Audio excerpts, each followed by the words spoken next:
Good evening, everyone. This is Henry Gamble with SimplerOptions.com, and in today's free video, I'd like to take a look at Disney earnings. Now, Disney was a bit of a unique situation because up until today, they had been slated to release their earnings report on Tuesday after the close.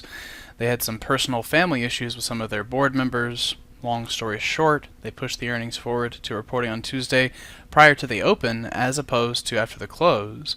This is obviously very important because if you're looking to play it via options, you cannot wait until tomorrow to try and play it.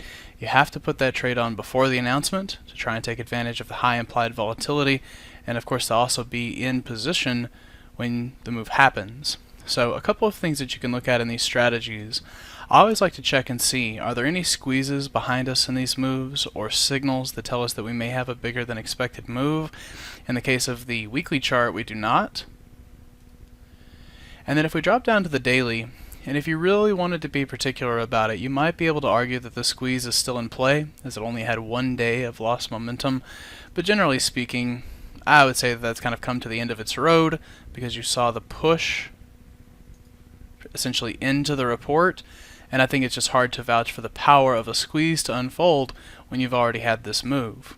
So, all of that being said, I'm not really looking for an explosive move higher, but Disney is in a good trend.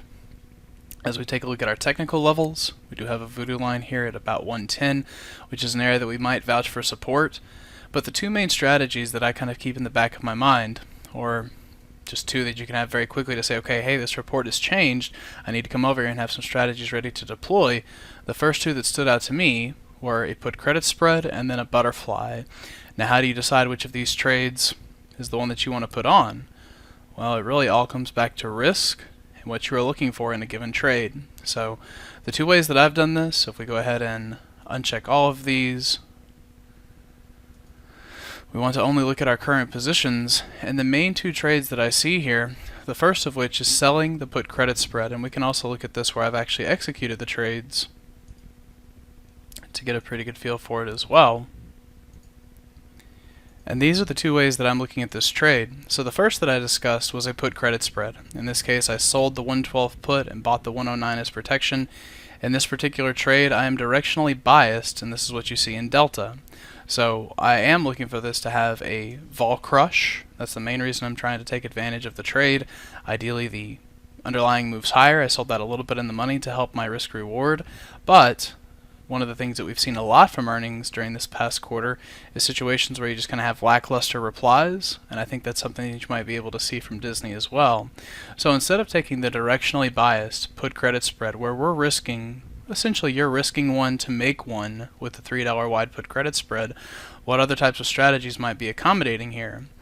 Well, this is where I like to look at the butterflies, and you'll notice that in something like this, you very much cut your deltas back. You take a little bit more of a directionally neutral approach, and I also think this is a great place where if you have, you like the idea behind the put credit spread, but you're looking to make your overall deltas a bit more neutral, strategies like this can help. So with the butterfly, I ended up paying $1.30 for this being $4 wide.